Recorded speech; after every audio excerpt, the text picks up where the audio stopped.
Number one అంటారు. అసలైన number 1 Guru Kashi university. కానీ ఎవరు ఆర్గ్యూ చేయలేదు. దానికోసం కాదు అంటారు కానీ మాకు సార్ అర్థం మీరు పట్టుకున్న దీంట్లో మీకు డిఫరెంట్ టైప్ ఆఫ్ 2 వీలర్ కానీ 4 వీలర్ దొరుకుతుంటాయి. అవునండి. ట్రంక్ అండ్ డ్రైవ్లో దొరికిన ఎలాగ మీకు వేధిస్తుంటాడు, రాంగ్ రూట్లో వచ్చిన ఎలా వేధిస్తుంటాడు, ఈ మోడ్లో ఎవరు ఎక్కువగా వేధిస్తుంటారు? తాగిన వాళ్ళు ఎక్కువ వేస్తారా? జనరల్గా ఫస్ట్ హెల్మెట్ దగ్గర నుంచి మాట్లాడుకుంటే హెల్మెట్లో ఇక్కడికే వెళ్తాను అంటూ ఉంటారు. ఫస్ట్ షార్ట్ డిస్టెన్స్ అంటారు. ఎక్కడికి వెళ్తానో తీరా చూస్తే ఎక్కడికో 10-20 కిలోమీటర్స్ వెళ్ళాలి, దానికి ఇక్కడే అంటారు. నేను అంటాను ఇక్కడికి అన్నప్పుడు నడిచి వెళ్ళిపోకూడదని అంటాను. లేదు సార్ అక్కడికి సార్ అంటారు అప్పుడు. సో అలా జనరల్గా ఎక్కువ మంది చెప్తూ ఉంటారు. నెక్స్ట్ ఈ సౌండ్ పొల్యూషన్ అండి. సౌండ్ పొల్యూషన్ సంబంధించి మాకు రెగ్యులర్గా కొంతమంది అక్కడ ఆగి మేము వెహికల్స్ చెక్ చేస్తున్నప్పుడు వాకర్స్ కానీ పెద్దవాళ్ళు కానీ వచ్చి మాకు కంప్లైంట్ చేస్తూ ఉంటారు. సార్ మా నాన్నగారు పెద్ద వయసు ఉన్నారు, ఈ సౌండ్కి ఆయన చాలా భయపడిపోతూ ఉన్నారు, కొద్దిగా చర్యలు తీసుకోండి సార్ అని చెప్తూ ఉంటారు. నిజంగా కూడా అది సీరియస్ కన్సర్న్ అండి సౌండ్ పొల్యూషన్ అనేది. నేను వాళ్ళకి అదే చెప్తూ ఉంటాను, సైలెన్సర్ సౌండ్ బాగా వచ్చినప్పుడు ఆపి మరి అవసరమైతే దొరక్కపోతే సెట్లో కమ్యూనికేషన్ సెట్లో నెక్స్ట్ జంక్షన్ కన్నా చెప్పి మరి ఆపిచ్చి మళ్ళీ తీసుకొచ్చి ఆ సౌండ్ అతనికే వినిపిస్తాం. సైలెన్సర్ వినిపించి అతను కూడా చెప్తాను, సజెస్ట్ చేస్తాను, నువ్వు ఇదే సౌండ్ని తీసుకెళ్ళి మీ గ్రాండ్ పేరెంట్స్కి, మీ అమ్మమ్మ నాన్నమ్మ తాతయ్యలు ఎవరిని ఉంటే వాళ్ళకి వినిపించండి. వాళ్ళు హ్యాపీగా ఫీల్ అయ్యి నాన్న 100 ఏళ్ళు బతుకు నువ్వు అని ఏమన్నా అది ఆశీర్వదిస్తారా? ఎదవలా ఉన్నావు నువ్వు, ఏంటర్ ఈ సౌండ్ అని తిడతారా? నేను ఒకసారి చూడది అని చెప్పి చెప్తూ ఉంటాను. ఎవరో కూడా అస్సలు దానికి ఆర్గ్యూ చేయలేదు. ఇమ్మీడియట్గా తీసేసి సైలెన్సర్ మాకు అప్పచెప్పి ఇక్కడ కొత్త సేల్స్ బిగించుకుని వెళ్ళారు తప్ప మేము తీమని ఎవరు చేయలేదు. మార్చి వరకు బండి ఎవరు కదా.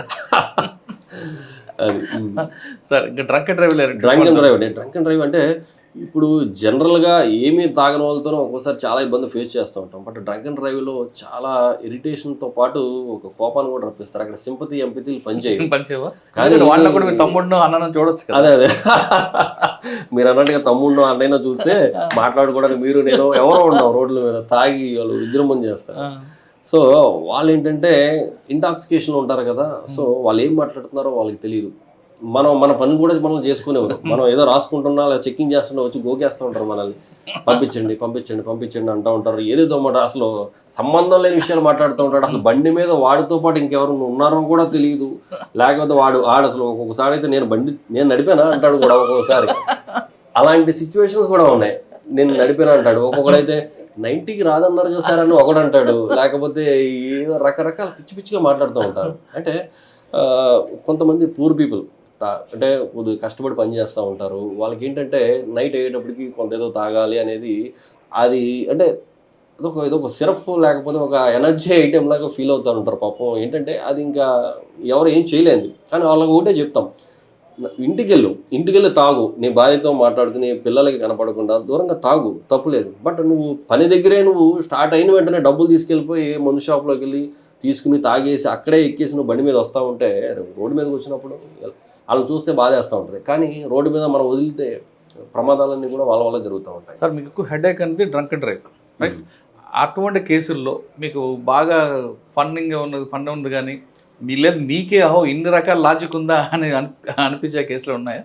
ఇదే ఇప్పుడు మొన్న మా ఎస్ఐ గారు పట్టుకునేటప్పుడు, లేకపోతే మా స్టాఫ్ మేము చెక్ చేసేటప్పుడు డ్రంక్ అంటే ఆల్కహాల్ ఆల్రెడీ లోపల ఉంది అంటే ఇంకా ఆడుకున్న గట్స్ ఇంకెవరికి ఉండవు. సో ఏమైనా చేసేస్తాడు. అవసరమైతే పబ్లిక్లో తీసి డబ్బులు ఎంత ఇవ్వాలి అన్న రేంజ్లో కూడా మాట్లాడి అక్కడ అతనికి ఏం చేస్తున్నాడో కూడా తెలియదు. లేకపోతే మేము పట్టుకుంటామా, ఓకే సరే వెళ్తానని మా ఎదురుగానే బయలుదేరిపోవడం రెడీ అయిపోతూ ఉంటాడు. అంటే వాడికి తెలియదు. లేకపోతే సంతకం మనం ప్రాపర్ మన డాక్యుమెంటేషన్ ఉంటుంది, అవన్నీ కూడా సంతకాలు అయి పెట్టిన తర్వాత వెళ్ళిపోవచ్చు అని అంటాడు. లేకపోతే ఏదైనా ఉంటే ఇక్కడే తేల్చేస్తాను అంటాడు. వరకు కాకుండా అసలు ముందు నోట్లో పైప్ పెట్టుకున్నప్పుడు చాలా మంది పడతారు కదా. పైప్ ఇంకా అసలు అది పైప్ పెట్టంటే ఇంకా అది మామూలు సెర కాదు, అది సేవ, నిజంగా సేవ. అంత సేవ మనం తల్లిదండ్రులకి చేస్తే చాలా ఉపయోగం కూడా. అంత సేవ చేయాలి. చిన్న పిల్లోడు ఉంటారు చూసారా, చిన్నప్పుడు మనం మనసులో ఉన్నప్పుడు పెడతా ఉంటాం కదా, ఆల్మోస్ట్ అంత పని చేయాలి మేము మా స్టాఫ్ కూడా. అంటే కొంతమంది చేస్తారు, కొంతమంది యాక్టింగ్ చేస్తారు, మామూలు యాక్టింగ్ కాదు. ఇంకా ఆస్కార్కి నామినేట్ అయ్యే వాళ్ళు కూడా చాలా మంది ఉన్నారు మా దగ్గర. స్టిల్ ఆఖరికి వాళ్ళతో ఊదించలేక వీడితో పడలేమని చెప్పి తీసుకెళ్ళి లా అండ్ ఆర్డర్కి చెప్పిన రోజులు కూడా ఉన్నాయి. అంటే అబ్స్ట్రక్షన్ టు ది డ్యూటీ కదా. కొంతమంది ఫ్రెండ్స్ పుట్టినరోజు తాగుతారు, మీకు దొరికారు అనుకోండి ఏం చేస్తారు? వదిలిపెడతారా? కేక్ కట్ చేయిస్తారా? దొరుకుతారు. లేదా బెజవాడ పోలీసు కానుక వాళ్ళకి ఏమైనా ఇస్తారా? అల్టిమేట్ గా బర్త్డే బాయ్ ఉంటే విషయం చెప్తామండి. లీగల్ యాక్షన్ అనేది డెఫినెట్ గా ఉంటుంది, దాంట్లో ఇదేం లేదు. అది తాగి ఉన్నా ఏది ఉన్నా కానీ ఏదైనా రోడ్డు పుట్టినరోజు అన్నాడు కదా మరి ఎంపతి చూపించారా? అస్సలు ఎప్పుడు లేదు. వైలేషన్ విషయంలో ఎప్పుడు ఎంపతి లేదు. బట్ ఎడ్యుకేట్ చేయడానికి లేదా అక్కడ ఉన్న సర్కమ్స్టాన్సెస్ని బట్టి అవసరమైతే ఫైన్ వేయకుండా వాడికి ఎడ్యుకేట్ చేస్తే ఉపయోగపడదు అనుకుంటే చేస్తాం తప్ప డ్రంక్ అండ్ డ్రైవ్ తాగి రోడ్ల మీద తాగి మీకు దొరికాడు, వాడి జోబులు డబ్బులు లేవు, ఏం చేస్తారు అప్పుడు? డబ్బులు అవసరం లేదండి అక్కడ. అక్కడ వెహికల్ లేదు, ఇంటికి వెళ్ళాలి ఎలా? లేదండి, వెహికల్ ఎట్టి అసలు తాగి రోడ్కి మళ్ళీ మనం వెహికల్ అలా ఇస్తాం. అదే అంటాను నేను. ఇప్పుడు ఒక అతను నాతో డిస్కషన్ చేశాడు, మీరు ఇస్తారా లేకపోతే నేను పొలిటికల్గా అలాగే చేయనా ఇలాగ చేయనా. డ్రంక్ అండ్ డ్రైవ్లు ఎవరు చేయరండి. చేసినా ఒకవేళ సోన్సో డ్రంక్ అండ్ డ్రైవ్ సార్ ఇది సోన్సో అంటే ఎవరు ఏం క్వశ్చన్ చేయరు. కానీ కొంతమంది మీకు ఆపగానే ముందు నేమ్ బోర్డు చూస్తాడు, నేను ఎవరో తెలుసా అంటాడు, ఇంత రకాల తీసుకొచ్చి ఫోన్ మాట్లాడు అంటాడు. అటువంటి వాళ్ళతో మాట్లాడతారా? లేదు బాబా కూర్చోపెట్టి తాగిన దిగే వరకు కొంచెం పంపిస్తారా? ఇంకొక రకం ఉంటారు, నీకు వార్నింగ్ ఇస్తారు వాళ్ళు. రీసెంట్గానే జరిగింది, నేను బిఆర్టీఎస్ రోడ్లో చెక్ చేస్తూ ఉంటే చెక్ చేస్తే అతను మాకు కోఆపరేట్ చేయలేం. ఊతాడు, బట్ దాంట్లో గాలి వెళ్ళాలి కదా, మీరు అన్నారు కదా ఊదు ఊతాడు, బట్ దాంట్లోకి మనకు కావాల్సిన ప్రెజర్ వెళ్దాం. ఊరికే షో ఇవన్నీ ఇలా పెద్దగా వచ్చేస్తాయి కానీ లోపలికి వెళ్ళాల్సిన అమౌంట్ ఆఫ్ ప్రెజర్ లోపలికి వెళ్దాం. జనరల్గా అది మామూలు కామన్గా ఊదితే సరిపోద్దండి, అది రీడింగ్ వచ్చేస్తుంది. అది కూడా ఊదడం ఎంత షో చేస్తాడంటే ఈ మాత్రం పెద్దగా అయిపోయి వీడేదో నిజంగా ఎఫర్ట్ పెడతారంటే అనిపిస్తూ ఉంటుంది. బట్ బై ఎక్స్పీరియన్స్ మనకు తెలుసు వాడు ఏం చేస్తున్నాడు. అలా కాదు నాన్న ఇలా ఊదాలి అని చెప్పేసి మనం ఎక్స్ప్లెయిన్ చేస్తాం. ఫస్ట్ పేషెంట్స్ కూడా మాట్లాడతాం, తర్వాత కొంత డోస్ పెంచుతాం, తర్వాత మనం కూడా ఎగ్జాస్ట్ అయిపోయే పరిస్థితి తీసుకొస్తూ ఉంటాడు. అప్పుడు ఒకసారి లాండర్ స్టేషన్ తీసుకెళ్ళిపోతాం, జీపేకి తీసుకొచ్చిన తర్వాత లేదు సార్ ఇప్పుడు ఊతానంటాడు. అప్పుడు వస్తుంది కరెక్ట్గా. చూస్తే ఆవిడది 300-400 వెళ్ళిపోతుంది. సార్ ఎంత ఎంఎం ఉంటే మీరు? అయితే ఈ కేసులో అతను ఊదిన తర్వాత బండి వదిలేయమన్నాడు. బండి వదిలేని సార్ నేను దాంట్లో మేనేజర్ని బండి వదిలేయండి అన్నాడు. బండి ఎలా వదులుతాము, నువ్వు తాగి ఉండి నిన్ను పట్టుకున్నా నీ బండి నీకు ఎలా వదులుతాడు? పర్లేదు సార్ నేను పర్ఫెక్ట్గా ఉన్నాను, స్టడీగా ఉన్నాను అన్నాడు. నువ్వు స్టడీగా ఉన్నావు అది నీకు తెలుసు, నువ్వు ఎంత స్టడీగా ఉన్నావో మాకు తెలుసు, బండి ఇవ్వడానికి లేదు సార్. మీరు ఏదనుకుంటున్నారో నేను వాళ్ళు తెలుసు వీళ్ళు తెలుసు అన్నాడు. ఎవరు తెలిసినా కానీ బండి మాత్రం నీకు ఇవ్వనమ్మా అని చెప్పాను. ఒక లీడర్కి చేస్తే చెప్పాను, ఇతను కండిషన్ బాగాలేదండి, బండి ఇవ్వను, బట్ బండి రిలీజ్ చేస్తాను, బట్ వేరే పర్సన్ని పంపించండి అతనికి ఇచ్చి పంపిస్తాను, ఇతని మీద కేసు బుక్ చేస్తామని అంటే ఇతను వెంటనే ప్లేట్ చేంజ్ చేసేసి వెంటనే సిఏ గారు నన్ను తిట్టారు, నన్ను కొట్టారు, అది ఇది హల్చల్ చేసి TV9తో మాట్లాడుతున్నాను అని చెప్పి హలో TV9 అన్నాడు. TV9 ఎవర్రా బాబు అని చెప్పేసి అంటే సరే అయితే నువ్వు ఎవరికి చేస్తావో చేయరా, TV9 అన్న NTV అన్నాడు, AB అన్నాడు, ఈనాడు అందరికీ కొట్టాడు వరుసగా. సరే అని చెప్పి ఒక ఫోన్ కాల్ వచ్చింది నాకు, ఒక ప్రెస్ ఆయన నుంచి ఫోన్ వచ్చింది. సార్ ఏంటి సార్ ఇదేదో మా వాడు ఫ్రెండ్ సార్ ఏదో జరుగుతుంది, ఏదో తిట్టారు కొట్టారు అన్నాడు. బాబు ప్రతిదీ ఆయన సార్ మా దగ్గరికి విజిట్ చేసిన ప్రతి ఫస్ట్ స్టెప్ దగ్గర నుంచి కూడా ఇప్పుడు ఈ కథాకళి వరకు కూడా ప్రతిదీ రికార్డెడ్, ఎవ్రీథింగ్ రికార్డెడ్ అయింది, మా దగ్గర రికార్డు కూడా ఉంది, మీరు వస్తే మీకు ప్లే చేస్తా ఉన్నారు. సారీ సార్ ఏంటి సార్ ఇది ఇలా జరిగింది, మీకు కావాలంటే బండి పంపిస్తాము, బట్ ఇతనికైతే ఇవ్వము, ఇతనేమో కోర్టుకి వెళ్ళి ఫైన్ పే చేసుకోవాలి, ఇతను మాత్రం పరిస్థితి బాగాలేదు, క్రిమినల్ కేసు బుక్ చేయిస్తాము, చాలా ఇదిగా మాట్లాడతాడు అని చెప్పేసి చెప్తే ఇతను ఇంకా రకరకాలుగా అన్ని ప్రయత్నాలు చేసేసిన తర్వాత ఒక 41 అవర్కి మరి వేసింది దిగిపోయిందో తెలియలేదు, లేకపోతే ఏం జరిగిందో తెలియలేదు, వెంటనే లెగ్స్ కాళ్ళు పట్టుకుంటాను వదిలేయండి అని. నువ్వు కాళ్ళు కాదు కదా ఏం పట్టుకున్నా వదిలే ప్రసక్తి లేదు, ముందు లాండర్కి వెళ్ళి లాండర్కి హ్యాండ్ ఓవర్. సార్ ఇటువంటి కేసుల్లో వాళ్ళతో ఆర్గ్యుమెంట్ చేయకుండా కరెక్ట్గా లాండర్ తీసుకొచ్చి 353 పెడితే బెస్ట్ ఏమో కదా. అంటే 353 అనేది అసాల్ట్ అన్ని సందర్భాల్లోనూ చేయాలంటే ప్రతి ఒక్కరిని పెట్టాలండి డ్రంక్ అండ్ డ్రైవ్లో. నెట్టుతుంటారు కొన్ని విజువల్స్ చూస్తున్నాం, మిమ్మల్ని మీ సిబ్బంది నెట్టే విజువల్స్ కూడా కనిపిస్తున్నాయి. అంటే అది ఆల్మోస్ట్ రాదండి, అది ఎక్కడో చాలా 0.01%. ప్రభుత్వ ఉద్యోగిని విధుల్లో అడ్డుకోవడం ఉంది క్రైమే కదండి. క్రైమ్ అది కూడా కాదు. మాకు డ్రంక్ అండ్ డ్రైవ్కి మనం మిషన్ ఏదైతే మనం ఇస్తామో ఆ మిషన్ వాడు సరిగ్గా దాన్ని ఇచ్చేయకపోయినా సరే మనం అడ్డుకున్నట్టే. సో మన ప్రయత్నం ముందు చేసిన తర్వాత ఇప్పుడు లాండ్ ఆర్డర్కి బోల్డ్ హెడేక్ ఉంటుంది సార్, ప్రతిదీ మనం తీసుకెళ్ళి అక్కడ పెట్టాలంటే వాళ్ళకి హెడేక్ కదా. సో మాక్సిమం మనం ప్రయత్నం చేస్తాం, వాడు కూడా కండిషన్ బాగాలేదు కదా కాబట్టి అక్కడ ఇక్కడ చేసినప్పుడు అక్కడ చేయడు, అక్కడ చేస్తాడు, నాన్ సెన్స్ చేస్తాడు. సో ఎందుకంటే మాక్సిమం మనమే అక్కడ చూసి కాని పక్షంలో అక్కడ పంపిస్తాం. సార్ ఒక వీడియోలో చూసా, నేను జుడిషియరీ అని చెప్తాడు, తర్వాత వాళ్ళ వైఫ్ జుడిషియరీ అంటాడు, ఇటువంటి మనకి కన్ఫ్యూజ్ చేసినప్పుడు అనిపిస్తుంటుందండి. ఏం లేదు, రకరకాల ప్రొఫెషన్స్ బయటకు వచ్చిన తర్వాత వాళ్ళు కారులో ఇప్పుడు పెళ్ళి పాలు తాగేటప్పుడు కళ్ళు మూసుకుని తాగుద్ది అంటారు, ఎవరో చూడలేదు అని అనుకుంటారు. నేను డ్రింక్ చేసి కార్లో వెళ్ళిపోతుంటే నన్ను ఎవరో చూడలేదు కదా అని అనుకుంటే మిషన్ పెట్టి చెక్ చేస్తే వస్తుంది కదా, వచ్చిన తర్వాత అన్ని బయటకు వస్తూ ఉంటాయి. వాళ్ళు రకరకాల ఎక్స్పీరియన్స్ అడుగుతారు. ఎంత తాగితే కేసు అవుతుంది? 30 అండి. 30 mg అనేది జనరల్గా ఆ మిషన్ మనకి డిటెక్ట్ చేస్తే 31 వచ్చినా సరే 30 వచ్చినా సరే మనం చేస్తాం. 30 బిలో వస్తే కౌన్సిలింగ్ చేసి వార్నింగ్ చేసి పంపించడం, వాళ్ళ తాలూకు వాళ్ళకి ఎవరికైనా పిలిపించి హ్యాండ్ ఓవర్ చేయడం జనరల్గా చేస్తాం. బట్ లీగల్గా మనం కేసు బుక్ చేయడం కోసం అయితే 30 అనేది కంపల్సరీగా క్రాస్ చేయాలి. ఓకే, 30 రావాలంటే ఎంత తాగాలి వాళ్ళు? జనరల్గా ఎంత తాగాలనేది కాదు, మనం జస్ట్ అప్పుడే ఒక 90 ml కానీ లేకపోతే ఒక సింగిల్ బీర్ కానీ అప్పుడే తీసుకున్న వాళ్ళకు కూడా ఆటోమేటిక్గా ఎలాగో డిటెక్ట్ అయిపోద్ది. సో ఎంటీ స్టమక్ మీద ఒక 1 hour 2 hours బ్యాక్ తీసుకున్నప్పటికీ కూడా డిటెక్ట్ అయిపోతూ ఉంటుంది ఒక్కొక్కసారి వాడు. లేకపోతే ఒక్కొక్కడు తాగాడని మనకు తెలిసిపోతూ ఉంటుంది, బట్ రీడింగ్ రాదు. వాడు మనం ఒకసారి ఎలా అంటే వాడి స్టామినాని బట్టి, అంటే ఎక్కువ డ్యూరేషన్ ఎక్కువ ఉండి మనకి స్మెల్ వస్తుంది. అది డ్రంక్ అండ్ డ్రైవర్ మనకు తెలిసిపోతూ ఉంటుంది, కానీ మనకి డిటెక్ట్ అవ్వదు.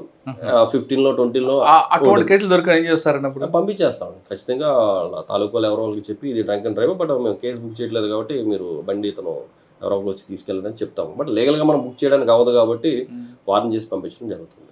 ఓకే, ఇటువంటి కేసులు ఎదురవుతున్నప్పుడు అనిపిస్తుంటుందా మీకు ఎందుకు వీళ్ళతో ఉద్యోగం అని? అలా ఏం లేదండి, అది పార్ట్ ఆఫ్ ది జాబ్ అంతే. నన్ను సరదాగా దాంట్లో కూడా ఒక్కొక్కసారి మాకు ఫన్నీగా అనిపిస్తూ ఉంటుంది. ఆ టైం ఒక్కోసారి వీళ్ళతో మాట్లాడుతున్నప్పుడు లేకపోతే వీళ్ళతో కన్వర్జేషన్స్లో ఒక రకమైన మనకు కూడా సెల్ఫ్గా లెసన్స్ వస్తూ ఉంటాయి. సో మనకు కూడా అదే రూల్ కదా, మనకు కూడా అదే రూల్. సో మనం కానీ మన బంధువులు కానీ అదే చెప్తూ ఉంటాం. ఈ డిఫరెంట్ కేసెస్ ఏమైనా జరిగినప్పుడు మన బంధువులు ఎవరన్నా ఇలాంటి కేసు ఉన్నప్పుడు వాడికి ఫోన్ చేసి చెప్తాం, అరే నువ్వు కూడా ఇలా చేస్తూ ఉంటావు కదా, ఈరోజు ఇలా తగిలింది, నువ్వు జాగ్రత్తగా ఉండు, ఎక్కడ తగిలి ఫోన్ చేసావా నేను పర్టికులర్గా లోపల ఏమని చెప్తానని చెప్తూ ఉంటాను. అలా కొంతమంది నేను నిన్న తాగానండి ఇవాళ మీద వచ్చింది ఆర్గ్యుమెంట్ చేస్తారు. నిన్న తాగితే ఇవాళ వస్తుందా? చాలా మంది అసలు తాగలేదనే చెప్తారు, అస్సలు తాగలేదంటారు. నేను అడుగుతూ ఉంటాను, అస్సలు తాగలేదంటారు. కొద్దిగా తాగండి, కొద్దిగా అంటారు. అస్సలు తాగనన్నాడు మళ్ళీ అడిగినప్పుడు కొద్దిగా తాగాను అన్నాడు. ఎంత తాగాను అంటే ఒక్కటి తాగాను అంటాడు. అలాగా అంటే జనరల్గా నిన్న తాగితే ఇవాళ ఎందుకు వస్తుంటే ఆల్మోస్ట్ రాదు, మన రీడింగ్లో కూడా ఆల్మోస్ట్ రాదు. కానీ వాడు చెప్తుంటాడు కదా నిన్న తాగానండి ఇవాళ అబద్ధం జస్ట్ ఫ్రెష్గా వేసుకుని వస్తూ ఉంటారు వీళ్ళంతా కూడా. మనం జనరల్గా 90 అంటాడు, మీరు మాట్లాడితే 3 90 చెప్తాడు వాడు. మొన్న పట్టుకున్నప్పుడు కూడా కొంతమంది.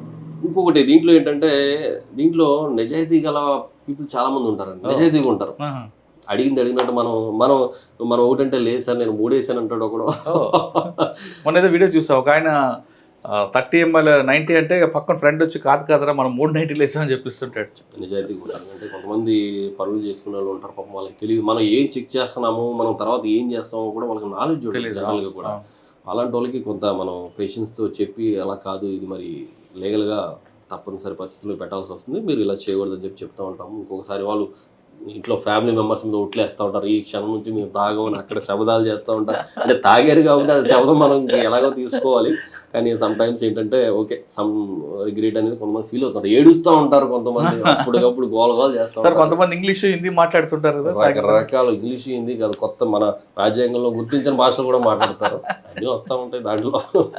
సార్ ఫైనల్గా చెప్పండి, బెజవాడ పబ్లిక్ హ్యాపీగా ఉండాలి, ఇంటి నుంచి ఆఫీస్కి వెళ్ళిన వాళ్ళు తిరిగి ఇంటికి రావాలి క్షేమంగా అంటే ఏం చేయాలి?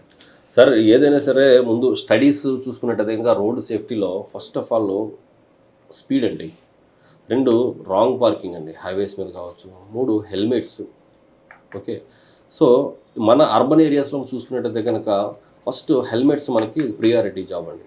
అందరికీ కూడా ప్రజలందరికీ కూడా కోరుకునేది ఒకటే, అది హైకోర్టు వారు చెప్పారనో లేకపోతే పెట్టుకోకపోతే చలానా వేస్తారనేది కాదు. హెల్మెట్ అనేది మనకి ప్రాణ రక్షణ. మనకి ఆల్రెడీ మన దేవుడు సృష్టిలోనే మనకు ఒక న్యాచురల్ హెల్మెట్ ఇచ్చారు. ఏంటంటే అది స్కల్. దానికి ఎంత ఇంపార్టెన్స్ లేకపోతే బ్రెయిన్కి న్యాచురల్గానే అంత హార్డ్ మెటీరియల్తో మనకి ఇవ్వడం జరిగింది. సో అది మన సృష్టిలో మనం వచ్చినప్పుడు మనం నడుచుకుంటే వెళ్ళే వాళ్ళమో తిరిగే వాళ్ళం. బట్ ఇప్పుడున్న ఇంజిన్స్ కానీ బైక్స్ కానీ ఎంత హై స్పీడ్ వెహికల్, కొంతమంది అంటూ ఉంటారు అరే నేను చాలా పర్ఫెక్ట్గా వెళ్తానండి, నేను చాలా స్లోగా వెళ్తానండి, నేను అన్ని మార్జిన్లో వెళ్తానండి. అరే మీరు మార్జిన్లో వెళ్తారండి, మిమ్మల్ని వచ్చి గుద్దే వాళ్ళు ఎవరు వస్తారు? హై స్పీడ్ వెహికల్స్ వస్తాయి, లారీ వస్తుంది, ట్రక్ వస్తుంది, ఇంకోటి వస్తూ ఉంటుంది. సో అప్పుడైనా మనకు కావాలి కదా. మన ఏపీలోనే తీసుకున్నట్టయితే కనుక 1,500 to 2,000 పీపుల్ హెల్మెట్ లేని కారణంగా చనిపోతూ ఉన్నారు. గత స్టాటిస్టిక్స్ చూస్తే కనుక ప్రజలందరికీ చెప్పేది ఒకటే, హెల్మెట్ కంపల్సరీగా పెట్టాలి. రాంగ్ వేలో అంటే ఆపోజిట్ టు ట్రాఫిక్ చాలా ఎక్కువ చూస్తూనే ఉండేది, ఆపోజిట్లో వెళ్ళిపోతూ ఉన్నారు.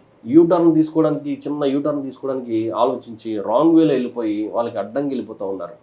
Wrong way traffic, against the traffic అనేది చాలా ఎక్కువ జరుగుతూ ఉంది.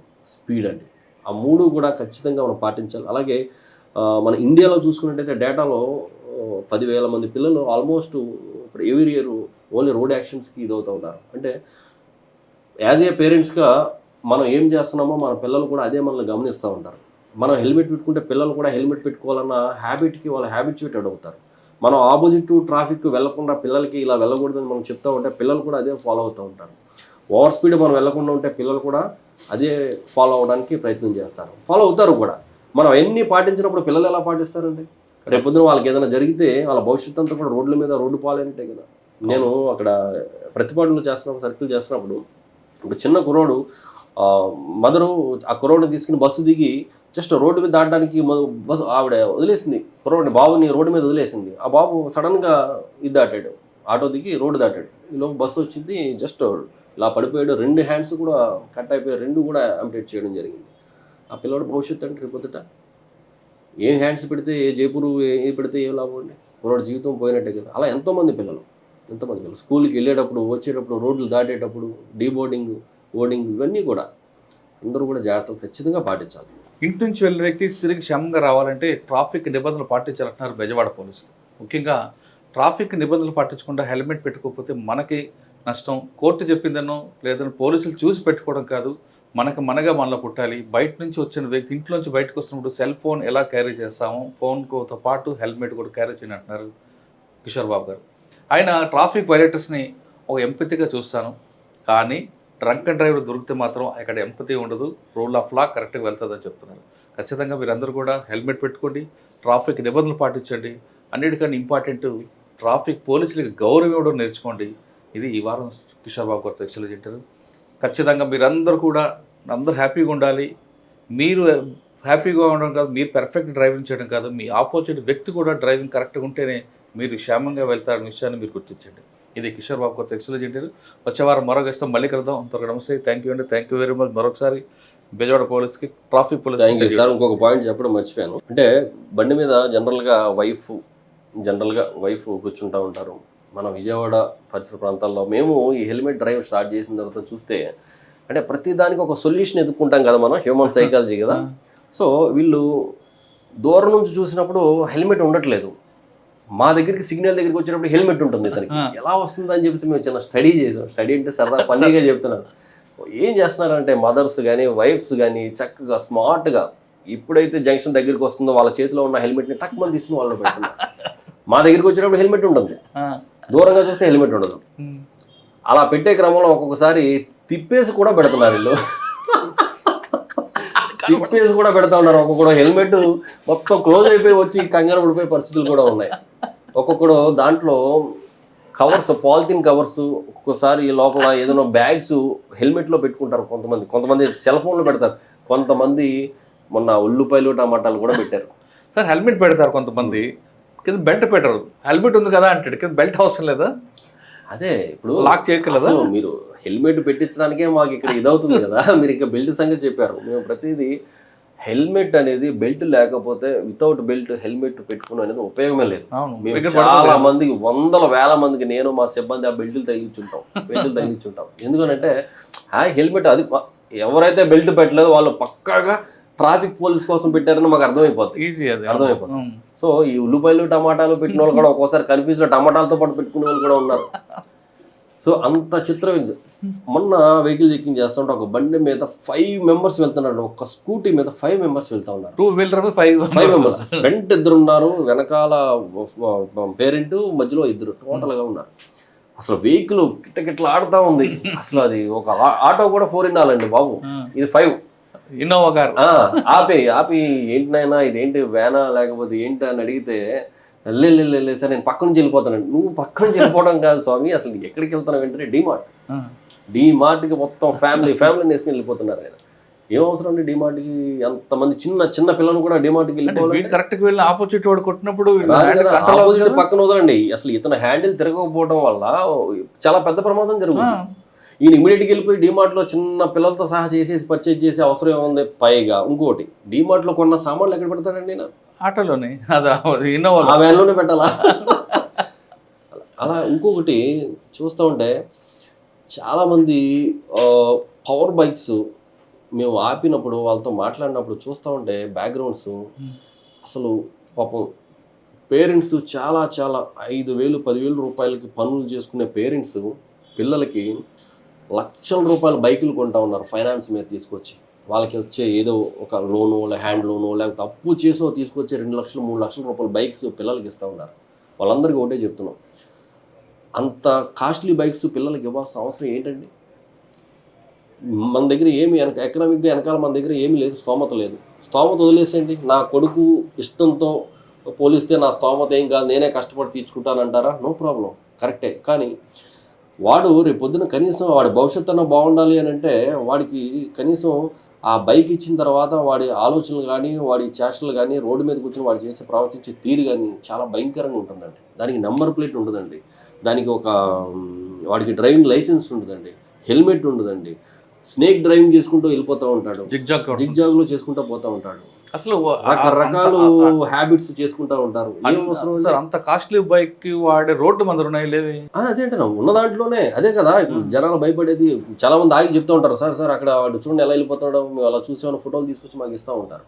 తల్లిదండ్రులకి అందరూ కూడా నేను చేసే విజ్ఞప్తి ఒకటే, మన స్తోమత గురించి అనేది ఆ బండి అనేది క్వశ్చన్ కాదు అక్కడ. బట్ ఆ బండి మనకు అవసరమా లేదా, మన కొడుకులకి మన పిల్లలకి ఆ బండి అవసరమా లేదా? మన ఒక పేరెంట్ ఒక సన్ను ఎదురు పడితే నేను అదే చెప్పాను, నేను అమ్మ 3 లక్షల రూపాయలు 2,50,000 రూపాయల బైక్ మీరు ఇచ్చారు కదా, మీరేమో చూస్తే ఒక చెప్పుల షాప్లో చిన్న పని డైలీ వేస్ట్ చేసుకునే మీరు, ఆ భర్త కూడా అదే పని పూల కొట్టు ఏదో చెప్పారు, వాడికి 2,50,000 రూపాయల బైక్, ఆమె మెడలో ఏదో ఆర్డినరీ తాడు అండి, మామూలు తాడు రోప్ వేసుకున్నారు ఆమె తల్లి. వీడేమో ఎంజాయ్ చేస్తూ ఉన్నాడు, బీటెక్ సెకండ్ ఇయర్, సబ్జెక్టులు ఏమో ఏమి బ్యాక్లాగ్ ఉంటాయి, అతను గిడ్డాలు పెంచుకుని. ఇప్పుడు ఏం అవసరం అమ్మా తల్లిని అడిగితే ఆమె నిజంగా రియలైజ్ సార్ అది ఇమ్మీడియట్గా నేను ఆ బండి ఇచ్చేసి ఏదన్నా మాకు తగ్గ బండి ఏదైనా తీసుకుంటాను, వీడు చదువు అయ్యే వరకు నేను కొనను అని చెప్పాను. నేను అదే అన్నాను, వాడు బాగుండి వాడు బాగా చదువుకుని వాడు బాగా సెటిల్ అయితే ఐఏఎస్ సివిల్స్ రాసి ఐఏఎస్ అవ్వచ్చు, ఐపీఎస్ అవ్వచ్చు, లేదా గ్రూప్స్ రాసి మంచి పోస్టులు కొట్టచ్చు, దెన్ అప్పుడు నేను కారులో తిప్పుతాడమ్మా. ఇప్పుడు ఏం అవసరం? నిజంగా నువ్వు కొనిచ్చిన బండి వల్ల ఆడు మోజుపడి అడిగినందుకు నువ్వు కొన్నావు, ఆ బండి వల్ల ఈ లైఫ్ ఇప్పుడు కెరీర్ అనేది ఇప్పుడు నాశనం అయిపోతూ ఉంటుంది, తర్వాత కాదు. వాడు అలవాట్లు కానీ వాడి ఫ్రెండ్స్ కానీ, ఒక బండి పవర్ బైక్ వచ్చిన తర్వాత ఇంట్లో పెట్టుకుని ఉంటాడండి, రోడ్డు బైక్ వచ్చిన తర్వాత బలాదు తిరగొద్దా చెప్తే నిజంగా షిరిలైజ్. అలాగే వేరే ఇంకొక మదరు, ఆమె కూడా విఎంసీలో వర్క్ చేస్తూ ఉంటుంది. ఆమె చాలా తక్కువ శాలరీ 15,000 రూపాయలు, 3 లక్షల రూపాయల బైక్. ఆమె అయితే ఆమెకి చెప్తే నిజంగా కళ్ళ నీళ్ళు పెట్టుకుని ఏడ్చింది ఆమె.